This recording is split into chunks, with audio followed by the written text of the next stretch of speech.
हम 11th day पे हैं और 11वां प्रिंसिपल है कि बचपन 5 साल की उम्र से ही हमें बच्चों को ध्यान सिखाना चाहिए। और 5 साल से नीचे जो बच्चे हैं उन्हें ध्यान की जरूरत नहीं होती, वो ऑलरेडी ध्यान की स्टेट में ही होते हैं।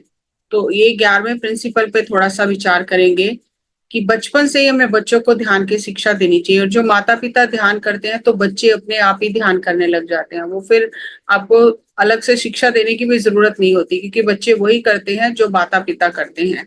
तो जब फैमिली सारी बैठकर ध्यान करती है तो बच्चे बचपन से ही ध्यान को अपना लेते हैं। और बचपन से ही 5 साल से ही क्यों शिक्षा देनी चाहिए, तो इसके वो पीछे बहुत सारी चीजें हैं। कहते हैं कि बच्चों को अक्षरा ज्ञान बोलते हैं। अक्षरा अक्षरा मतलब जो कभी नाश होने वाला ज्ञान नहीं है, जो वो ज्ञान जो कभी नाश नहीं होता, लेकिन हमने उसे वर्णमाला तक सीमित कर लिया कि बच्चों को बचपन से ही हम सिखाएं। असल में ये था अक्षरा, जो कभी खत्म नहीं होता, जिसका कभी विनाश नहीं होता। वो कौन सा ज्ञान है? वो आध्यात्मिक ज्ञान, विज्ञान की शिक्षा बच्चों को बचपन से ही देनी चाहिए।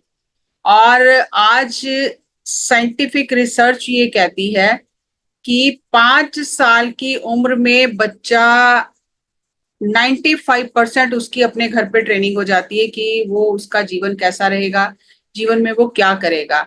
जब माँ बाप को ये पता भी नहीं होता कि बच्चा हमसे सीख रहा है, तो एनर्जी लेवल पे बच्चा उनसे सब कुछ सीख रहा होता है, उनकी एनर्जी को एब्जॉर्ब कर रहा होता है। लेकिन उस समय माँ बाप और जो दादी नानी जो पास में रहते हैं इस बात के लिए अवेयर भी नहीं होते हैं कि बच्चा हमसे क्या क्या ले रहा है। हमें लगता है कि बच्चे को थोड़ी समझ है, वो तो सो रहा है, उसे थोड़ी पता है हम क्या बात कर रहे हैं, उसे तो लैंग्वेज नहीं आती है। हम रात को जैसे हस्बैंड वाइफ हैं और बच्चा पास में सो रहा है तो सारा दिन घर में क्या झगड़ा हुआ, क्या बुरा हुआ, वो सब डिस्कस करते रहते हैं, जबकि बच्चा सो रहा है लेकिन वो सारी एनर्जी उसके अंदर जा रही है। तो ये बात हम समझते ही नहीं, हमें पता ही नहीं, कोई बताता भी नहीं। हम अपने बेडरूम को एक क्या बोलते हैं, एक युद्ध भूमि बना के रखते हैं कि जो दिन भर में हुआ है गलत वो जरूर डिस्कस करना है यहाँ पर। एक बहुत प्यारी स्टोरी है L G, life is good. Life is good में ये ब्रांड जो है उसमें जो आज मैं नाम भूल गई उनका, दोनों भाइयों का, तो उसमें उन्होंने कहा कि जब हम बहुत छोटे थे, बच्चे थे, और हमारे फादर का एक्सीडेंट हो गया, हम बहुत रिच थे, तो हमारा पूरा बिजनेस जो था, फैमिली बिजनेस जो था वो खत्म हो गया, क्योंकि फादर बीमार हो गए और वो हैंडीकैप हो गए और वो बिजनेस चला नहीं सकते थे। तो क्योंकि 7 भाई बहन थे और परिवार को चलाना, बच्चों को संभालना तो बहुत मुश्किल काम हो गया था। तो कह रहे हैं लेकिन हमारी मदर, एक प्रैक्टिस थी उनकी कि जब भी हम डाइनिंग टेबल पे बैठते थे तो वो हमें कहती थी कि बताओ आज अच्छा क्या क्या हुआ, स्कूल में क्या अच्छा हुआ, आसपास क्या अच्छा हुआ, फ्रेंड्स के साथ क्या अच्छा हुआ। तो हमारी प्रैक्टिस बन गई कि दिन में क्या क्या अच्छा हुआ वो हम डाइनिंग टेबल पर बैठकर डिस्कस करते थे खाना खाते हुए। तो मदर हमेशा ये सिखाती थी लाइफ इज गुड, कि फादर आज आपके काम नहीं कर पा रहे हैं लेकिन फिर भी हमारे साथ तो हैं। हम पूरी फैमिली बैठ के डिनर तो कर रहे हैं, लंच तो कर रहे हैं, ब्रेकफास्ट तो कर रहे हैं, एंजॉय तो कर रहे हैं उनके साथ। क्या हुआ, वो काम नहीं कर पा रहे, कल को आप बड़े हो जाओगे, आप काम संभाल लोगे, तो लाइफ इज गुड। तो हम क्या करते हैं, लाइफ इज बैड, जो कुछ गलत हो रहा है वो सब हमें डिस्कस करना है। तो वो कह रहे हैं कि इस एक प्रैक्टिस ने हमारी जिंदगी बदल दी। और जब वो बच्चे बड़े हुए और वो अपना बिजनेस करने लगे तो उन्होंने सोचा क्यों ना इसे ब्रांड बना दिया जाए। तो उन्होंने वो ब्रांड बना दिया, लाइफ इज गुड का एलजी ब्रांड बन गया, लाइफ इज गुड। तो वो कहते हैं कि इस प्रैक्टिस ने हमें इतना कुछ दिया जिंदगी में कि फिर हम वापस अपनी उसी स्टेट पर आ गए। और फिर उन्होंने अपने ऑफिस में ये प्रिंसिपल लागू किया कि जब भी कोई एम्प्लॉय आएगा हमसे मिलने, बात करने, किसी की शिकायत लेके कि क्या अच्छा नहीं हो रहा कंपनी में, किसने किसको क्या कहा, तो कहते हम नहीं सुनते थे, हम वहां लिख कर लगाया था लाइफ इज गुड। तो पहले आके हमें ये बताओ आसपास अच्छा क्या हो रहा है, एम्प्लॉय क्या अच्छा कर रहा है, कंपनी में क्या अच्छा हो रहा है, कंपनी का माहौल कैसा है, अच्छा क्या क्या हो रहा है, पहले वो बताओ। फिर उसके बाद अपनी बात करो कि आपको किस चीज का सोल्यूशन चाहिए। लेकिन आते ही कोई कंप्लेंट या कोई गलत बात नहीं करनी है ऑफिस में।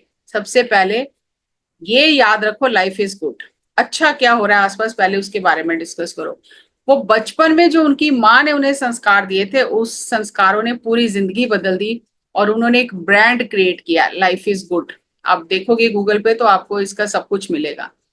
तो बचपन में जब माँ बाप को ये पता भी नहीं होता बच्चे हमसे क्या क्या ले रहे हैं, तब हम बच्चों की 95% ट्रेनिंग कर चुके होते हैं। और जब हम बाकी बच्चों को स्कूल में भेजते हैं 5 साल बाद, आजकल तो जल्दी भेज देते हैं, तो हम लाखों रुपया खर्च करते हैं 5% पढ़ाई के लिए। 5% पढ़ाई के लिए लाखों रुपया खर्च करते हैं, और क्योंकि 95% तो ऑलरेडी सीख चुके हैं कि उन्हें कैसा जीवन जीना है, और 5% के लिए हम लाखों रुपया खर्च करते हैं, अच्छे से अच्छे स्कूल में डालते हैं, सब कुछ करते हैं। उस 5% में सिर्फ कुछ ही बच्चे बदल पाते हैं अपने जीवन को, क्योंकि अगर उन्हें लाइफ में अच्छा टीचर मिल जाए, इसीलिए टीचर को बीकन ऑफ लाइट कहा जाता है। अगर बच्चे को आप कहो ना कि कोई बच्चा स्पेलिंग आपको बताए आके, छोटा बच्चा, और आप कहो ये स्पेलिंग गलत है, वो कभी भी आपकी बात नहीं मानेगा, वो कहेगा नहीं मेरे टीचर ने बताया। बच्चों को लगता है टीचर तो गलत हो ही नहीं सकती। जिस बच्चे की लाइफ के ऊपर टीचर का इम्पैक्ट आ जाता है ना, तो फिर वो बच्चा बदलता है। और इसीलिए जब कोई प्राइम मिनिस्टर, कोई सीएम, कुछ बड़ी पोस्ट बच्चा ग्रहण करता है, तो पूछा जाता है कौन से स्कूल में पढ़े थे, कौन था तुम्हारा टीचर। ये नहीं पूछा जाता कौन से कॉलेज में पढ़े थे, टीचर कौन था तुम्हारा। तो टीचर को सब क्रेडिट दिया जाता है, क्योंकि ये वैज्ञानिक कहते हैं कि what is outside you does not make impact, what is inside you. जैसे बैलून के अंदर जो हवा होती है, वो अंदर वाली हवा उसे ऊपर लेकर जाती है, और अगर उसमें छेद हो जाए, हवा तो बाहर है ही, लेकिन वो हवा उसको अंदर नहीं ले जाती। आप अपने अंदर क्या भरते हो, वो आपका जीवन बदलता है। तो बचपन से ही बच्चों को हमें ये आध्यात्मिक विज्ञान ज्ञान की शिक्षा देनी चाहिए। हम समझते हैं कि उन्हें एबीसीडी पढ़ा दें तो उनकी पढ़ाई शुरू हो गई, लेकिन नहीं, आत्मज्ञान की शिक्षा देनी चाहिए। और जब मैं गुरुओं का जीवन पढ़ती हूँ, 10 गुरुओं का, तो उसमें उनको बचपन में पता है शिक्षा कौन देता था। जितने भी गुरु हुए हैं, गुरु अर्जन देव जी से लेके, 5वें गुरु श्री गुरु अर्जन देव जी से लेके, तो उनको ब्रह्म ज्ञानी शिक्षा देते थे। कि शिक्षा देने वाला अगर उस लेवल का है और बच्चे को वो पढ़ा रहा है, तो वो सारी एनर्जी सब कुछ बच्चे के अंदर चला जाएगा, चाहे बच्चे को समझ आ रही है या नहीं आ रही है। तो उस समय जो गुरुओं की शिक्षा होती थी, उस समय के जो ब्रह्म ज्ञानी होते थे, उनसे उनकी शिक्षा होती थी, और वो उन्हें सब कुछ सिखाते थे। और फिर आप देखते ही हो कि जीवन कैसा उनका हो जाता है। अब जैसे रामचंद्र जी की बात करें, तो गुरुकुल में गए तो उनके गुरु कौन थे, कृष्ण भगवान के गुरु कौन थे। तो वो उस समय शिक्षा जो देते शिक्षक होते थे, वो भी उस लेवल के होते थे। तो बच्चों की जिंदगी बदल जाती थी। फिर वो सब कुछ अपना गुरु उस शिष्य में, उस बच्चे में अपनी पूरी एनर्जी ट्रांसफर कर देते थे। लेकिन धीरे धीरे ये विद्या खत्म होती गई, ना लेने वाले बच्चे ना देने वाले बच्चे, तो वापस हम इसे ही किताबी ज्ञान पे आ गए। तो अभी बच्चों को ध्यान, बचपन से ध्यान के फायदे क्या होते हैं। सबसे पहले उनकी जागरूकता बढ़ जाती है, सेल्फ अवेयरनेस, खुद के बारे में अवेयर हो जाते हैं, मेरे अंदर क्या चल रहा है, माइंडफुल हो जाते हैं, मेरे आसपास क्या चल रहा है, मेरे दूसरों की हेल्प करनी है, मेरे बिहेवियर का दूसरों के ऊपर क्या असर होता है। तो उनकी सबसे पहली जो उनको सेल्फ अवेयरनेस बढ़ने से उनकी पर्सनल ग्रोथ बहुत अच्छी हो जाती है, डेवलपमेंट बहुत अच्छा हो जाता है उनका। अभी जैसे मैंने पिछले दिनों में 13 दिन का जेन मास्टर सीजन 2 किया, तो बहुत सारे पेरेंट्स के मैसेज आए। मैं उस सेशन को क्लोज करना चाहती थी, लेकिन बच्चों ने मुझे क्लोज नहीं करने दिया। बच्चों ने कहा कि नहीं नहीं आप डेली करो डेली। तो मैंने फिर कहा कि मैं डेली तो नहीं कर सकती हूँ, सैटरडे संडे कर दूंगी। तो सैटरडे संडे आज भी मेरा कमिटमेंट है कि जब तक उनकी छुट्टियां हैं, मैं सैटरडे संडे उनका सेशन लेती हूँ आज भी, जेन मास्टर सीजन 2 में। अगर इस समय बच्चों पर मेहनत कर दी, तो ये चीजें वो जिंदगी भर नहीं भूलेंगे, चाहे वो भटकेंगे भी रास्ते से, फिर भी उन्हें याद आ जाएगा। इंक्रीज्ड एम्पैथी एंड कंपैशन, उनके अंदर करुणा दया की भावना, एम्पैथी मतलब दूसरे के लिए कुछ करना, सिर्फ खाली सहानुभूति नहीं दिखानी, कुछ करना दूसरे के लिए। वो एक टीम स्पिरिट उनके अंदर आ जाती है, और ये वैल्यूज हम मेडिटेशन सिखा के ही उनके अंदर डाल सकते हैं। अभी जैसे मेरी बुआ जी की पोती थी, वो फॉरेन रहते हैं यूएसए में। तो क्योंकि उनका नेचर बहुत अच्छा है, तो बचपन से उनके साथ वो रहे, तो वो ऑटोमेटिकली बहुत सारी क्वालिटीज बुआ जी की उसमें चली गई। तो जब वो छोटी थी, पढ़ने जाती थी स्कूल में, तो लंच के टाइम पे वो देखती थी कि एक लड़की खाना नहीं खाती है, तो वो क्या करती थी, अपना लंच बॉक्स लेके उसके पैट पास बैठ जाती थी, अपने हाथों से उसे खाना खिलाती थी।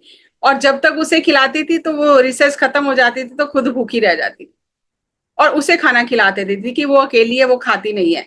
और जब फिर कुछ कंपटीशन हुआ रनिंग का स्कूल में, और वो पीछे रह गई लड़की, तो इसको इतना लगा कि वो मेरी फ्रेंड है, वो पीछे क्यों रहेगी, तो ये पीछे, ये जीत रही थी, ये दौड़ के पीछे गई और उसका हाथ पकड़ के उसे भगा के लेके आई। तो सबने कहा कि अच्छी भली फर्स्ट आ रही थी और ये पीछे जाके इस लड़की के लिए ये पीछे रह गई है।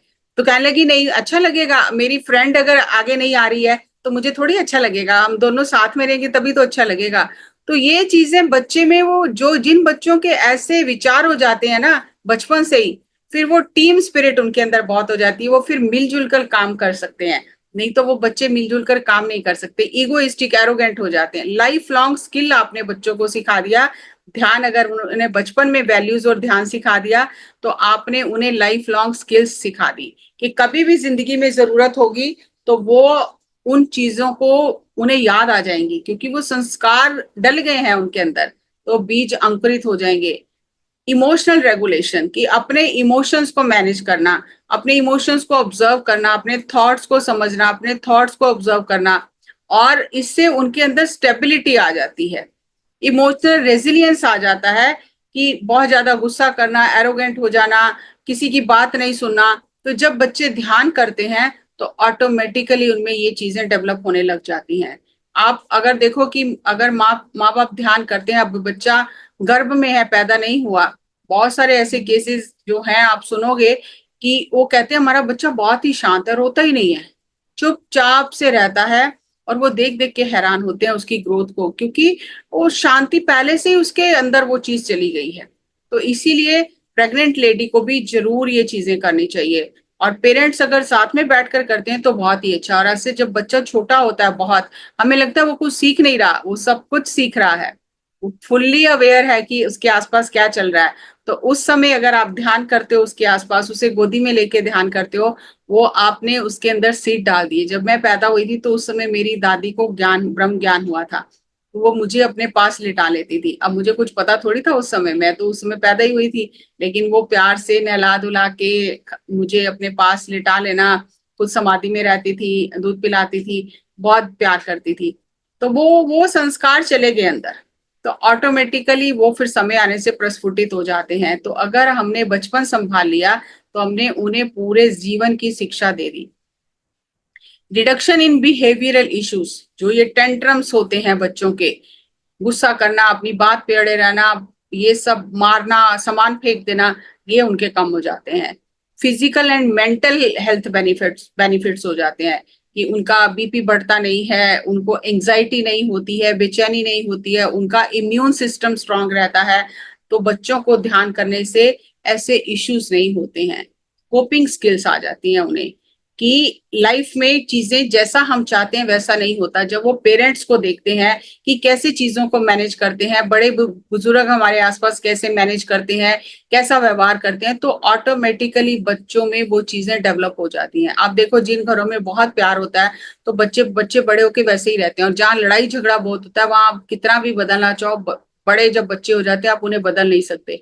आजकल जो वैज्ञानिक ये कहते हैं डिप्रेशन हो गया बच्चों को, स्ट्रेस हो गया है, अटेंशन डिसऑर्डर हो गया जिसे एडीएचडी कहा जाता है, लो सेल्फ एस्टीम है, ये सब बच्चों में खत्म हो जाती है, सेल्फ कॉन्फिडेंस आ जाता है, वो अपनी मेमोरी उनकी बूस्ट हो जाती है, क्रिएटिविटी बढ़ जाती है, उनकी जो विजुअलाइजेशन पावर है वो बढ़ जाती है।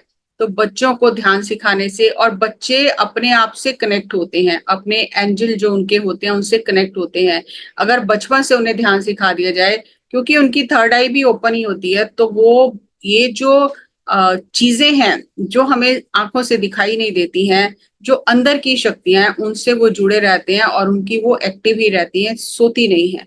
इसीलिए कहा जाता है कि अगर आपको साधना के मार्ग पर चलना है तो बी लाइक अ चाइल्ड, क्योंकि child lives in God frequency. और गॉड फ्रीक्वेंसी क्या है, कि ये ह्यूमन ब्रेन वेव्स जो एज के हिसाब से देखी गई हैं कि बच्चा जन्म से लेके 24 महीने तक डेल्टा स्थिति में रहता है। डेल्टा स्थिति में समझो 2 से 4 विचार तक बस। और 2 से 6 साल की उम्र में वो थीटा स्टेट में रहता है। थीटा स्टेट में भी बहुत कम विचार आते हैं। ये हीलिंग स्टेट है। आपने थीटा हीलिंग का नाम सुना होगा। ये हीलिंग स्टेट है, थीटा स्टेट। इसीलिए 5 साल तक के बच्चों को भगवान का रूप कहते हैं, क्योंकि वो अभी गॉड फ्रीक्वेंसी में रह रहे हैं। उसके बाद 6 से 12 साल की उम्र जब होती है तो अल्फा स्टेट में रहते हैं। बहुत ज्यादा सोचना, समझना, चीजों को देखना, वो परखना शुरू करते हैं। और 12 से ऊपर जब हो जाते हैं तो बीटा स्टेट में रहते हैं। फिर दिमाग बहुत चलने लगता है, मन बहुत दौड़ने लगता है। तो डेल्टा और थीटा स्थिति में बच्चे रहते हैं तो वो गॉड फ्रीक्वेंसी में रहते हैं। इसीलिए कहा जाता है बी लाइक ए चाइल्ड, कि आपके विचार उसी तरह कम हो जाएं। फालतू के विचार, नेगेटिव विचार, ये सब हट जाएं और आप बच्चे की भांति आपका मन हो जाए, कि जिसके अंदर बच्चा प्रेजेंट मोमेंट में रहता है। उसके पास फ्यूचर नहीं है, उसके पास पास्ट नहीं है। प्रेजेंट में उसे क्या चाहिए, भूख लगी है, सोना है, खाना है, जो भी करना है बच्चे को प्रेजेंट में करना है। और बच्चे के अंदर एक्साइटमेंट बहुत होता है। वो नेचर की हर चीज को देख के बड़ा खुश होता है। फूल को देख के खुश होता है, पत्ते को देख के खुश होता है, बटरफ्लाई को देख के खुश होता है। एक्साइटमेंट बहुत होती है उसके अंदर, कि एक वाव फीलिंग होती है, आहा मोमेंट। उसे हर मोमेंट आहा मोमेंट लगता है। लेकिन हमारे आसपास तो जो भी होता है हम तो रोते ही रहते हैं, हमें तो कुछ आहा मोमेंट लगता ही नहीं है। फूल खिल जाए, बारिश आ जाए, कुछ भी अच्छा हो जाए, हमें तो उसमें कुछ अच्छा दिखता ही नहीं है, क्योंकि हम अपने ही मन के विचारों में इतने उलझे हुए हैं कि हम उससे बाहर ही नहीं निकलते हैं। लेकिन बच्चा वो सब मोमेंट एंजॉय करता है। इसीलिए कहा जाता है बी लाइक अ चाइल्ड। ना आपको फ्यूचर की चिंता हो, ना आपके पास गिल्ट हो पास्ट का। अब प्रेजेंट में रहो बच्चे की तरह। और बचपन से ही ध्यान क्यों सिखाना चाहिए, तो ये मैंने यहाँ पर एक पिक्चर लगाया है। ये दूसरे गुरु, गुरु अंगद देव जी हैं, जो बच्चों को सिखाते थे लैंग्वेज। जैसे गुरमुखी जैसे कहते हैं, पंजाबी लैंग्वेज समझ लो। तो वो क्यों, जब ऐसे गुरु के सानिध्य में जो बच्चे रहेंगे, उनका टच उनको रहेगा, उनकी वाइब्रेशन में जब वो बच्चे रहेंगे, तो बच्चे तो अपने आप ही ब्रह्म ज्ञानी बन जाएंगे।